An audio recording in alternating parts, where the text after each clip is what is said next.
Hebdo africain, notre rendez-vous hebdomadaire en partenariat avec le Timbuktu Institute. Chaque semaine, nous recevons des experts sur les questions stratégiques pour le continent africain.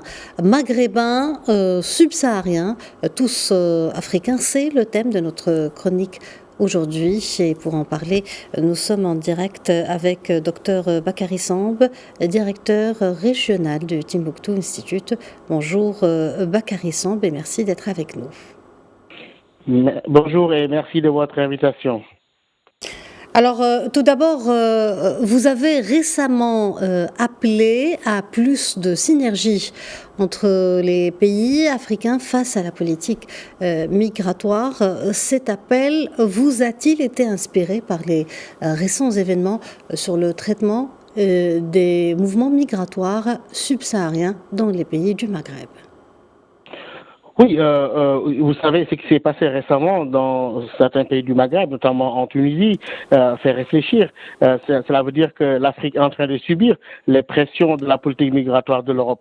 Alors que nous devons prendre conscience d'un fait assez important, c'est qu'il y a des textes de référence, comme la déclaration conjointe de l'Union européenne et de l'Afrique sur les migrations, mais que l'Europe doit sortir de cette mondialisation à sens unique, où certains peuples peuvent se mouvoir allègrement du nord vers le sud, alors que d'autres restent prisonniers des frontières imposées et privés du droit fondamental à la mobilité. Je pense que tout le problème est là et que les pays du Maghreb ne doivent pas accepter de jouer continuellement le rôle de gendarme de l'Europe face à leurs frères subsahariens qui aussi doivent comprendre que ces pays ont des contraintes. Et je crois qu'on doit revenir à une forme de convergence africaine pour mieux comprendre tous les mécanismes qu'il y a, tous ces cadres ouverts de consultation sur une base de thématiques et géographiques flexibles, mais où l'Afrique véritablement exprime sa voix dans l'unité et dans la concorde.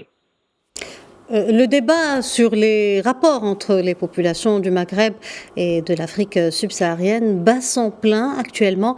Est-ce nouveau et comment aller de l'avant ensemble ? Je pense qu'il faut d'abord prendre conscience que le Sahara n'a jamais été une barrière infranchissable, mais une véritable mer intérieure qui a toujours invité à passer d'un rivage à un autre.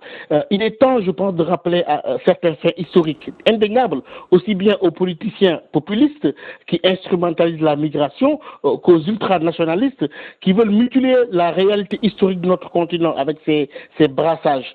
Il faut rappeler quand même, pour le cas de la Tunisie, l'établissement des ambassades du Kanem, qui était un royaume entre le Nigeria et le Tchad actuel, auprès du souverain Hafsid de Tunis en 1274.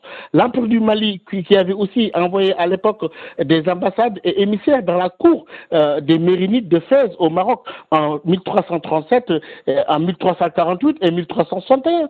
Il faut rappeler à nos amis de la Tunisie qu'il y avait ces anciennes voies commerciales transsahariennes qui étaient largement évoquées par les historiens. Et aujourd'hui, la région du Djerid tunisien, Gadamès, qui est une oasis du désert libyen, était lié à Tombouctou, Gao et au royaume du Tekrour. Et je crois que ces contrées africaines étaient depuis longtemps en contact avec les grands ports du Maroc, de Tlemcen et même de Bijaya en Algérie. Je crois que notre destin est lié et nous devons le rappeler aux jeunes générations.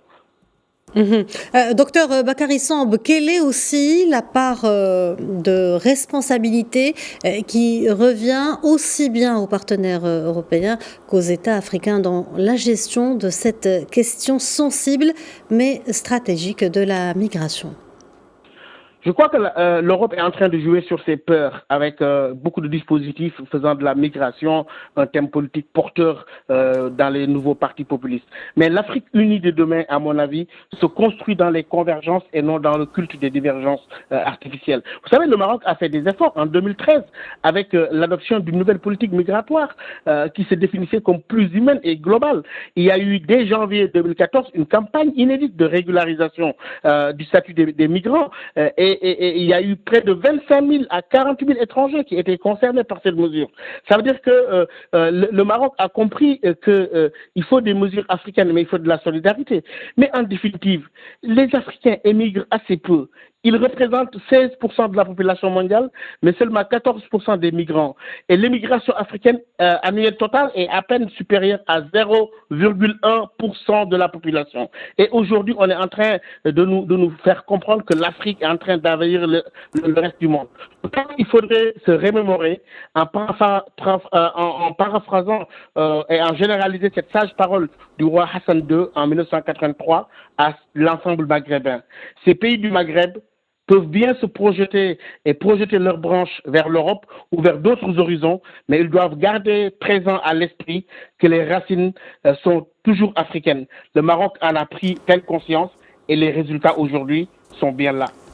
Docteur Bakary Samb, merci pour cet éclairage. Je rappelle que vous êtes directeur régional du Timbuktu Institute. Merci.